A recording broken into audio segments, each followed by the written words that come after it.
सब लोग आपकी कीमत करेंगे। जैसा आप करोगे वैसा वैसा आसपास के लोग करते जाएंगे। बस इस रहस्य को समझ लो, जो कि गौतम बुद्ध ने कई सालों पहले अपने शिष्यों को बताया था। हम आज के इस वीडियो में मन को कैसे नियंत्रित करें और मन क्या है, इसके बारे में भी जानेंगे। हम अंत में आपको गौतम बुद्ध की एक रहस्यमय कहानी को सुनाएंगे। उससे पहले हम आपको खुद की कीमत कैसे बढ़ाए, उसके बारे में 15 सुझाव देंगे। तो चलिए आज की वीडियो की शुरुआत करते हैं।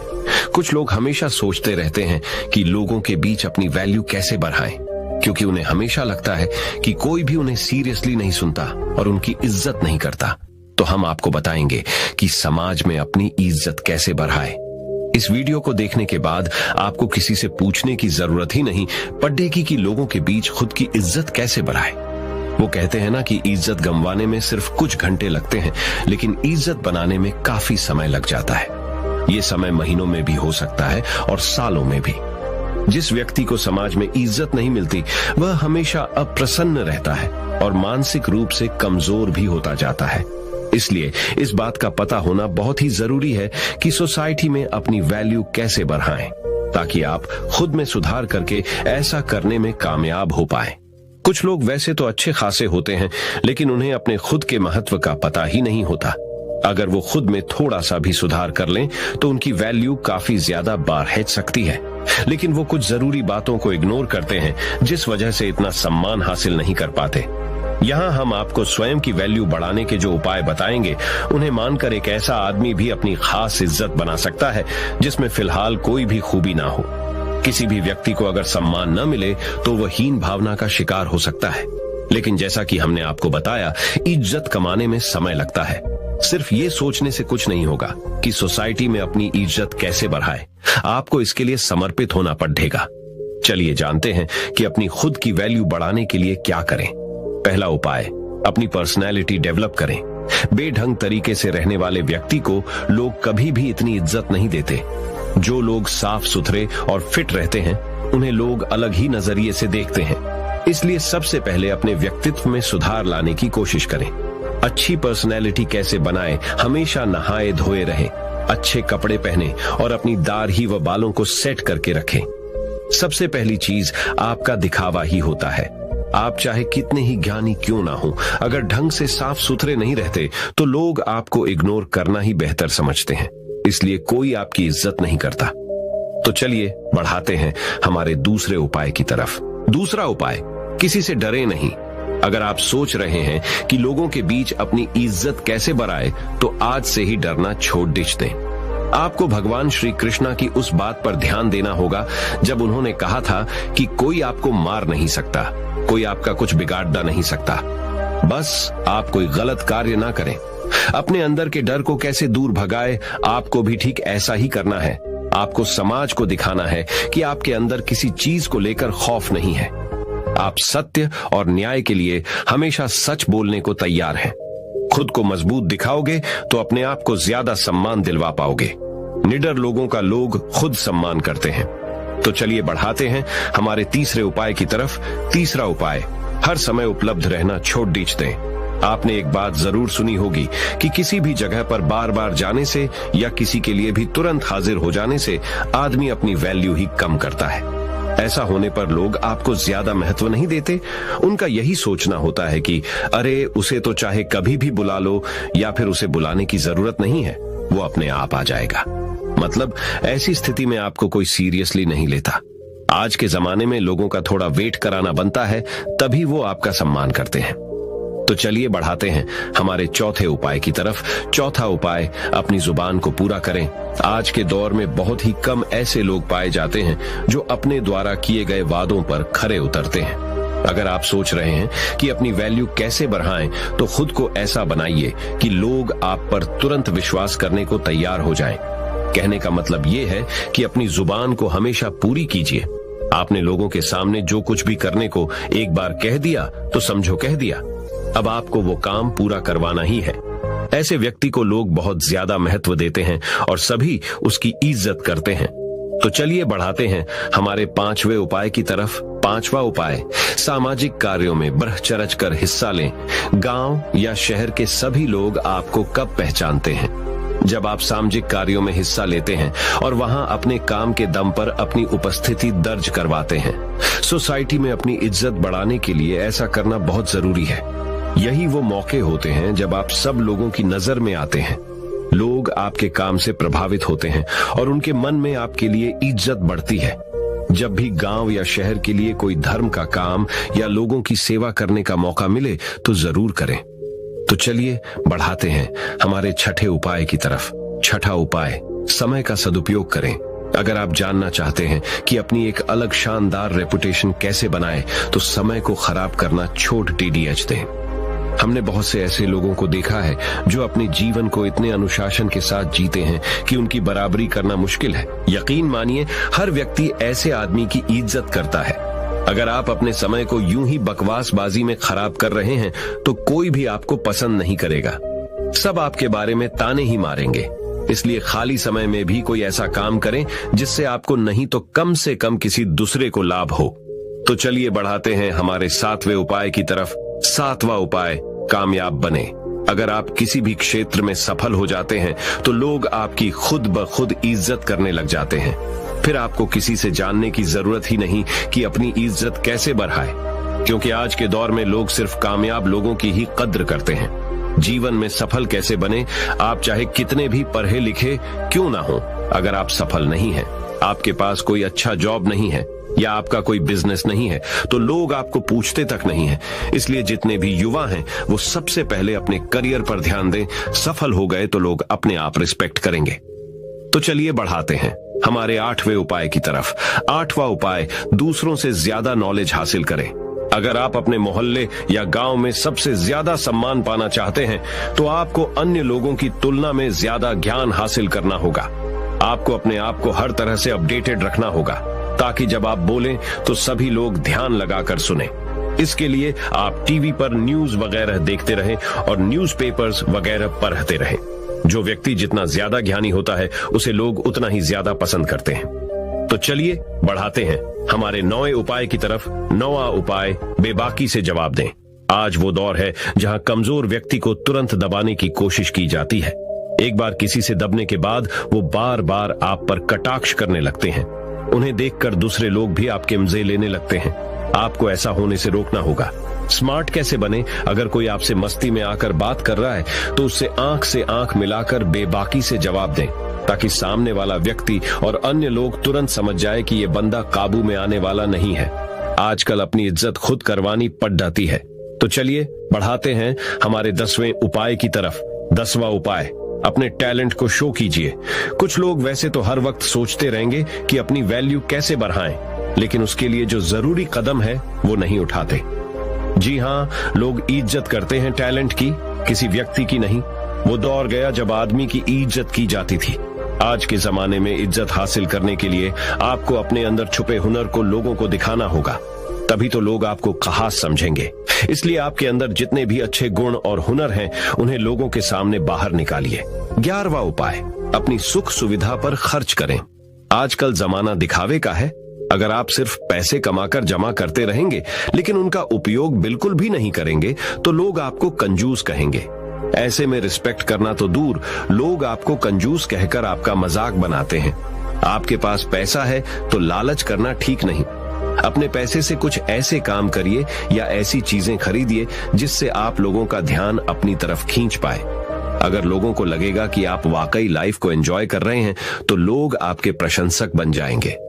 तो चलिए बढ़ाते हैं हमारे 12वें उपाय की तरफ। 12वां उपाय, महिलाओं की इज्जत करें। समाज में महिलाओं का भी स्थान होता है। अगर आप चाहते हैं कि अपनी अच्छी रेपुटेशन कैसे बनाएं, तो महिलाओं की इज्जत करना सीख लें। याद रखें, महिलाओं द्वारा की गई पब्लिसिटी बहुत ही जल्द आपके एरिया में फैल जाती है। अगर आप सभी महिलाओं की इज्जत करेंगे तो आपके गांव में बात फैलेगी कि आप वाकई एक सम्माननीय और अच्छे व्यक्ति हैं। वहीं अगर आप महिलाओं की नजर में गिर गए तो अपनी इज्जत बढ़ाने के बारे में सोचना भी मत, क्योंकि फिर ये काम लगभग असंभव हो जाएगा। तो चलिए बढ़ते हैं हमारे 13वें उपाय की तरफ। 13वां उपाय, कुछ अलग करके दिखाएं। खुद की वैल्यू बढ़ाने के तरीके। टिप्स तो कई हैं, पर ये वाला एक ऐसा तरीका है जो एक झटके में आपकी इज्जत बढ़ा सकता है। जी हाँ, साधारण जीवन तो सभी जीते हैं और ज्यादातर लोग बस खुद के लिए ही जीते हैं। अपने सपने को कैसे पूरा करें? आप अपने जीवन में कोई ऐसा काम कीजिए जिसे सब याद रखें और लोगों के बीच आपकी साख बन जाए। आप किसी भी क्षेत्र में अपने गांव या शहर का नाम रोशन कीजिए, या फिर कोई धर्म का ऐसा काम कीजिए जिससे गरीब लोगों को लंबे समय तक फायदा मिले। उपाय 14वां, अपनी कमजोरी किसी को ना बताएं। एक मजबूत इंसान वो होता है जो अपने दुख को खुद अकेला झेलता है, लेकिन खुशियों को सबके साथ बांटता है। ऐसा व्यक्ति वास्तव में इज्जत का हकदार होता ही है, क्योंकि ये एक खास गुण है जो सब में नहीं होता। आजकल लोग दूसरे लोगों की कमजोरी पकड़ने के चक्कर में लगे रहते हैं ताकि उन्हें घेरा जा सके और लोगों के बीच उसकी खिल्ली उड़ाई जा सके। आपको ध्यान रखना है कि अपनी कमजोरी को खुद तक ही सीमित रखें, अन्यथा लोग आपकी उसी कमजोरी को निशाना बनाएंगे। तो चलिए बढ़ाते हैं हमारे 15वें उपाय की तरफ। उपाय 15वां, सबके साथ प्यार से रहें। इज्जत उसी व्यक्ति की होती है जो खुद दूसरों को इज्जत देता है। अगर आप सबके साथ लड़ ढाई झगड़ा करते रहेंगे तो समाज में आपकी छवि खराब होगी और कोई भी आपका सम्मान नहीं करेगा। अच्छा व्यवहार एक बहुत बड़ी चीज होती है जो अनपढ़ और गरीब व्यक्ति को भी इज्जत दिलवा देता है। चाहे कोई छोटा हो या बड़ा, सबके साथ प्रेम के साथ बात करें। उनके साथ जब भी समय बिताएं, हंसते मुस्कुराते रहें। इस तरह से हर व्यक्ति आपके व्यवहार से प्रभावित होकर आपकी इज्जत करेगा। इस तरह से यदि आप वीडियो में बताई गई बातों पर अमल करते हैं तो निश्चित ही लोग आपकी इज्जत करना शुरू कर देंगे। आप लोगों की नजर में एक अलग ही व्यक्ति होंगे और आपकी छवि उन्हें आपकी इज्जत करने को मजबूर कर देगी। तो मैंने तो आपको अपनी इज्जत को कैसे बढ़ाए ये तो बता दिया।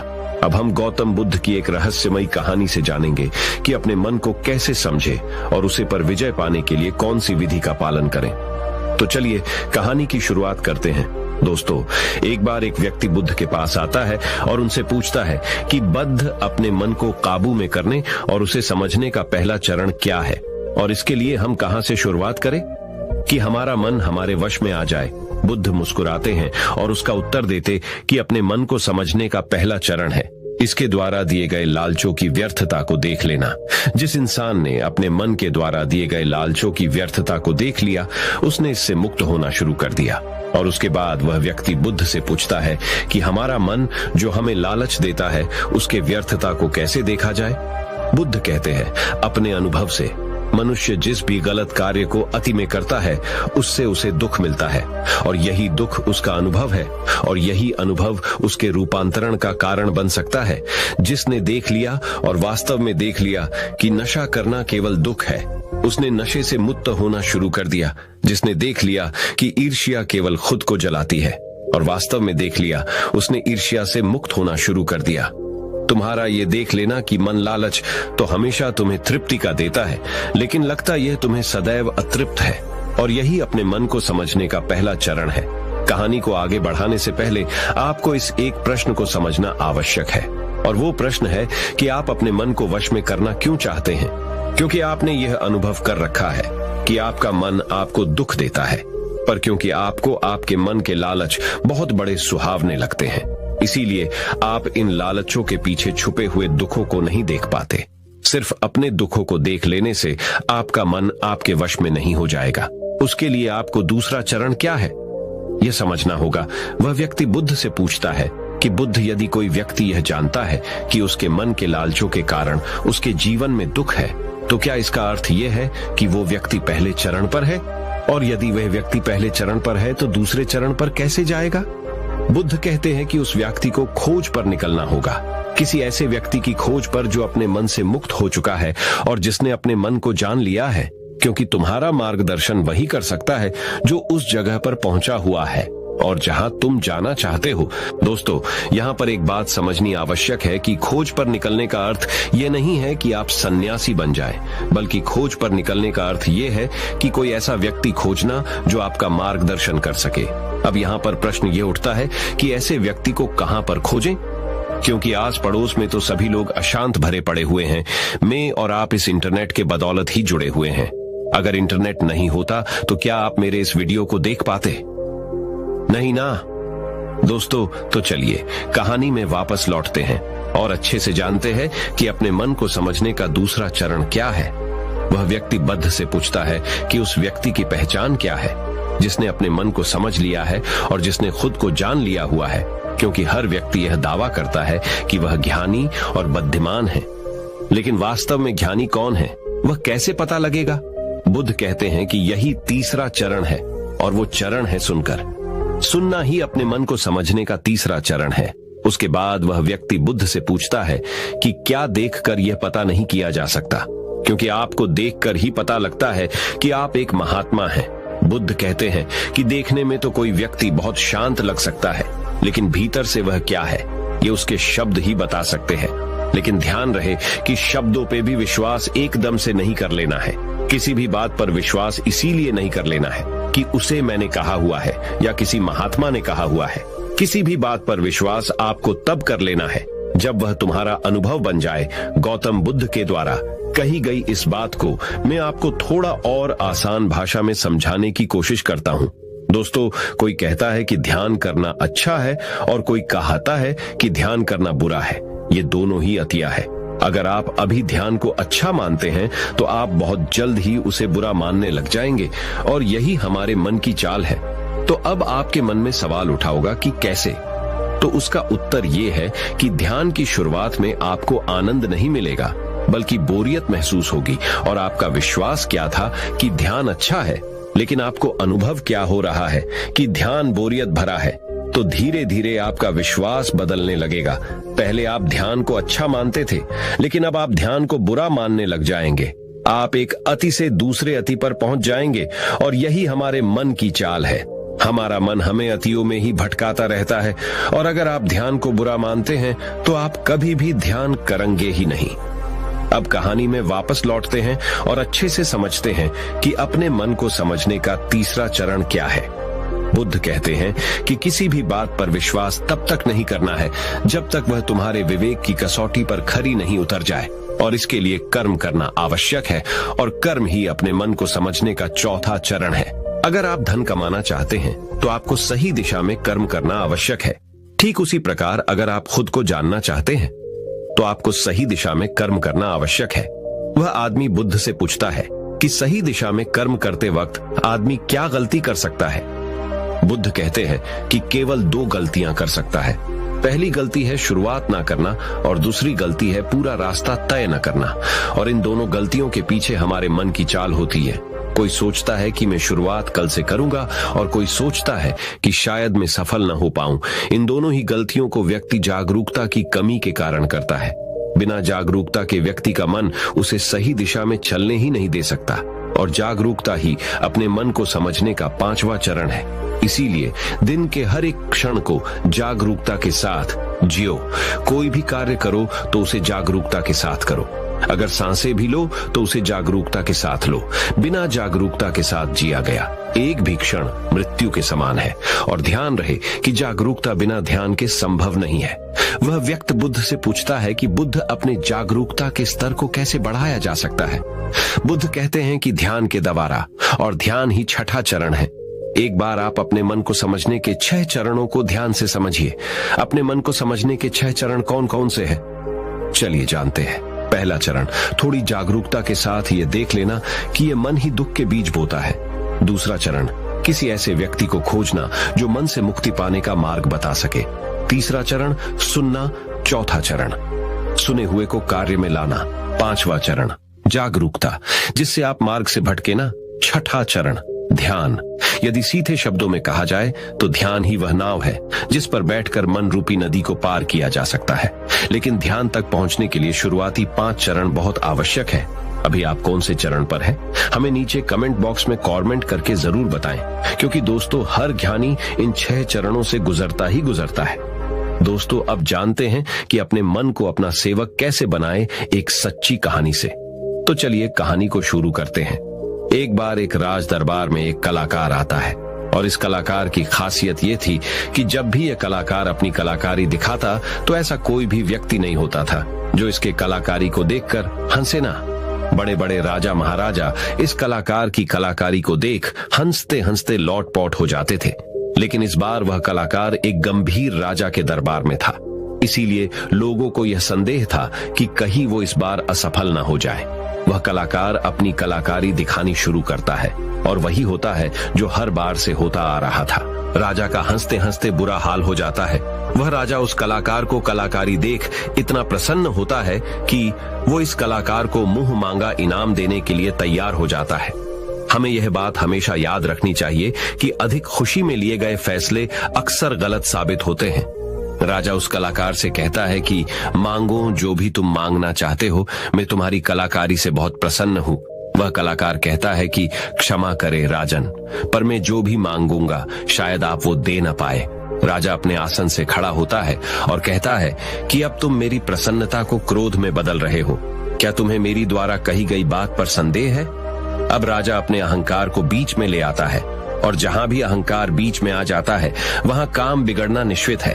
फिर वो कलाकार राजा से कहता है कि नहीं नहीं राजन, मुझे क्षमा करें, मेरे बोलने का मतलब ये नहीं था, बल्कि मैं तो बस ये कहना चाहता था कि आप इस बात को फिर से एक बार दोहरा दें। फिर उसके बाद राजा कहता है कि मैं तुझे वचन देता हूँ कि जो भी तू हद में रहकर मांगेगा वह तुझे जरूर मिलेगा। उसके बाद वह कलाकार कहता है कि तो ठीक है, आप मुझे 24 घंटों के लिए आपके राज्य का राजा बना दीजिए। उस कलाकार की बात सुन राजा मन ही मन सोचता है कि अच्छा है, मैंने इसे हृदय में रहकर मांगने को कहा था, वरना ये तो हमेशा के लिए राजा बनता। वैसे तो 24 घंटे कोई बड़ी बात नहीं है। और उसके बाद राजा सोच समझकर उस कलाकार से कहता है कि ठीक है, अगले 24 घंटे के लिए मैं तुम्हें राजा घोषित करता हूँ। राजा बनने के 1 घंटे के अंदर ही वह कलाकार, जो कि अब राजा बन चुका था, वह पुराने राजा को फांसी पे चढ़ा देता है और दूसरे घंटे में वह पुराने राजा के सभी भरोसे मंद लोगों को हटाकर अपने भरोसे मंद लोगों को रख लेता है। आप में से बहुत सारे लोग उस राजा को मूर्ख समझ रहे होंगे, परंतु मैं आपको बताना चाहता हूं कि वह राजा कोई और नहीं बल्कि आप है और वह कलाकार आपका मन है। आपका मन आपको थोड़ी सी खुशी क्या दे देता है कि आप उसके पीछे पीछे हो लेते हैं। जो वही कहता है वही आप करते हैं और बाद में आपके हाथ में केवल पछतावा ही लग जाता है। किसी भी चीज का मजा लेना समस्या नहीं है, बल्कि इस मजे में ही डूबकर अपनी सूध बूध खो देना समस्या है। अब दूसरे प्रश्न का उत्तर समझिए, हम अपने मन को काबू में कैसे करें, अपने मन को कैसे नियंत्रित करें। दोस्तों, हमारा मन हमसे सिर्फ बुरे काम ही नहीं करवाता, बल्कि यह आपसे अच्छे काम भी करवाता है। मैं आपको एक उदाहरण देकर समझाता हूँ। जब आप ईर्ष्या का सहारा लेते हैं तब आपका मन बुरे काम करता है, और जब आप क्रोध का सहारा लेते हैं तब आपका मन बुरे काम करता है। जब आप मोह, अहंकार और लालच जैसे बुरी चीजों का सहारा लेते हैं तब आपका मन आपसे बुरे काम करवाता है, और जब आप प्रेम, दया और कृतज्ञता जैसी अच्छी भावनाओं का सहारा लेते हैं तब आपका मन अच्छे काम करता है। इसलिए समस्या मन नहीं है, बल्कि मन का इस्तेमाल किस तरह से किया जा रहा है। यह समस्या है गौतम बुद्ध ने जागरूकता को इतना महत्वपूर्ण इसलिए बताया हुआ है क्योंकि जागरूकता के द्वारा ही अपने मन को नियंत्रित कर सकते हैं। मन को नियंत्रित करने का मतलब यह नहीं है कि आपके मन में नेगेटिव विचार आने ही बंद हो जाए। मन को नियंत्रित करने का सही मतलब यह है कि आपका कोई भी विचार आपको विचलित ना कर पाए। विचलित होने का अर्थ सिर्फ परेशान होना नहीं है, बल्कि खुश होना भी होता है। बहुत ज्यादा खुश होना समस्या नहीं है, परंतु उस खुशी में कोई निर्णय लेना समस्या है। उदाहरण, किसी से कोई वादा कर देना। ठीक उसी प्रकार बहुत ज्यादा दुख होना समस्या नहीं है, बल्कि इस दुख के कारण कोई निर्णय लेना समस्या है। उदाहरण, आत्महत्या करना। अगर आप बड़े जागरूकता के साथ ये देख पाए कि सुख और दुख, इन दोनों की अति में कोई भी निर्णय लेना दुख और पीड़ा को जन्म देता है, तो आप आंख बंद करके सुख के पीछे नहीं भागेंगे, और अगर आप सुख के पीछे नहीं भागेंगे तो दुख आपके पीछे नहीं भागेगा, क्योंकि ज्यादातर लोग जिसे सुख समझते हैं वह दुख की परछाई है। अब लोग इस बात का यह अर्थ निकाल लेंगे कि हमें सुख का आनंद नहीं लेना चाहिए, जबकि यह निष्कर्ष बिल्कुल गलत है। अगर आप सुख और दुख, इन दोनों की अति में कोई निष्कर्ष नहीं निकालते हैं तो आप वही रहते हैं जहां आपको रहना चाहिए, मध्य बिंदु पर, जिसकी बात हर बार बुद्ध कहते हैं। मैं आपको मन के बारे में एक खास बात बताता हूं। आपको ऐसा कब लगता है कि आपको अपने मन को वश में करना चाहिए? मैं आपको बताता हूं, जब आप वो काम कर रहे होते हैं जो काम करना आपके लिए सही नहीं होता है। तब आपको महसूस होता है कि आपको अपने मन को अपने वश में करना चाहिए, मगर आप वो काम फिर भी करे जाते हैं क्योंकि आपको उस काम को करने में मजा आता है। उदाहरण के लिए चुगली करना। आपको पता है कि चुगली करने से आपको कुछ भी फायदा नहीं होगा, फिर भी आप चुगली करते हैं क्योंकि चुगली करने में शुरुआत में मजा आता है, परंतु धीरे धीरे ही आपको पता चलता है कि आप अपने ही नजरों में छोटे बन गए हो। दोस्तों, गौतम बुद्ध के द्वारा दिया गया यह सूत्र मैं आपको आज बताता हूँ जो आपकी जिंदगी बदल सकता है, और वो सूत्र है जिन कामों को करने में शुरुआती बहुत मजा आए तो वह काम आपके लिए हानिकारक है। उदाहरण के तौर पर फनी और गंदे वीडियो देखना, वेब सीरीज, जंक फूड खाना और सुबह देर से उठाना इत्यादि। और जिन कामों को शुरुआती में करने में कम मजा आता है या बोरियत महसूस होती है, वो काम आपका जीवन बदल सकता है। उदाहरण के लिए किताबें पढ़ना, व्यायाम करना, सुबह जल्दी उठना, ध्यान करना और इंटरनेट का सही इस्तेमाल करना इत्यादि। हमें ये समझना चाहिए कि हमारा मन केवल बुरे कामों में ही नहीं लगता, क्योंकि बुरे काम करते वक्त शुरुआती में ही मजा होता है, और अच्छे कामों में यह देर से लगता है क्योंकि अच्छे कामों में मजा देर से मिलता है। इसलिए मजे के पीछे न भागें, बल्कि सही काम के पीछे भागें। सफलता आपको निश्चित मिलेगी।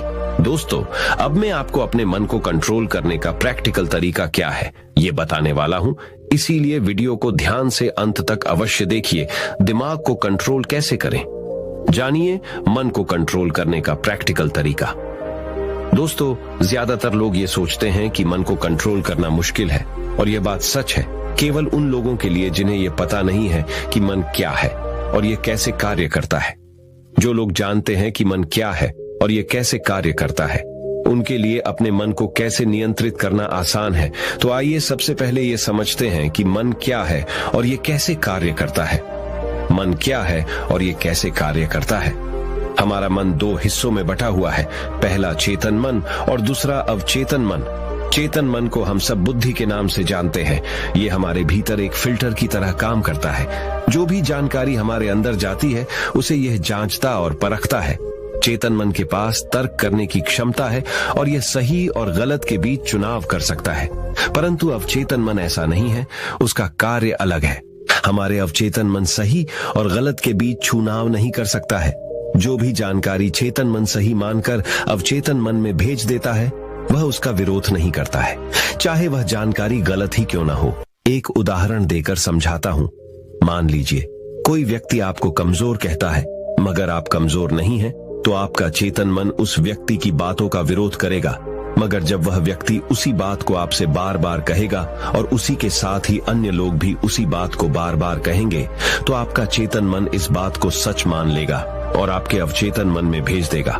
और अवचेतन मन का काम है जो बात उसके भीतर चली गई है उसे सच साबित करना। इसका सबसे बड़ा उदाहरण है, जब हम छोटे हुआ करते थे उस समय हमारे भीतर बहुत आत्मविश्वास था, परंतु जैसे जैसे हम बड़े होते गए हमारा आत्मविश्वास कम होता गया, क्योंकि हमारे स्कूल और कॉलेजेस से और समाज से बार बार नकारात्मक बातें सुनने को मिली और हमारा अवचेतन मन उन्हें सच मान बैठा।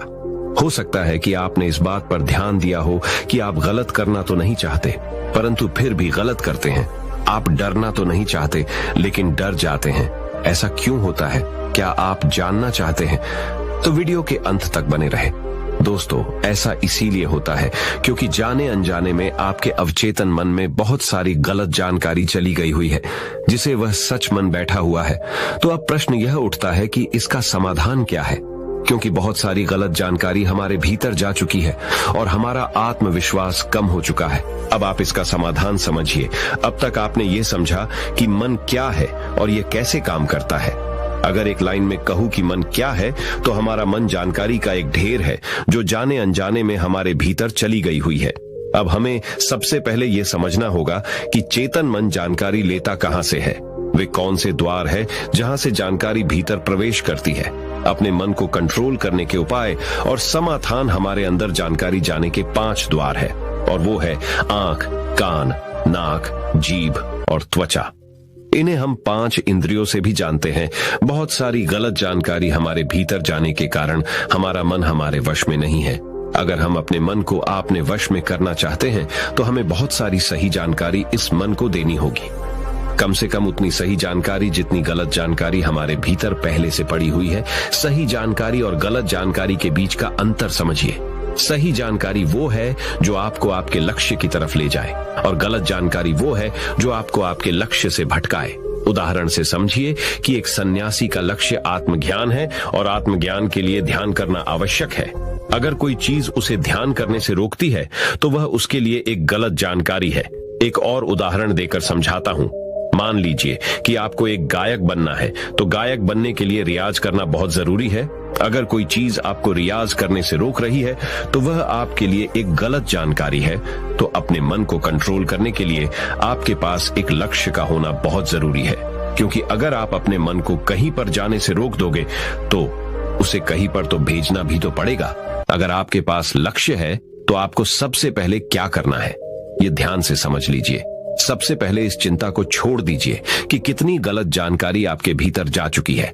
आपको बस इतना करना है कि आपके 5 द्वारों पर, यानी कि जहां से जानकारी भीतर प्रवेश करती है, वहां पर जागरूकता का पहरा लगा देना है। कोई भी जानकारी आपके भीतर अनजाने में प्रवेश ना करे। पहरा लगते ही आपको बैलेंस में झूठ जाना है। अब आप ये सोच रहे होंगे कि बैलेंस किस चीज का? बैलेंस आपको नकारात्मकता और सकारात्मकता के बीच में करना है।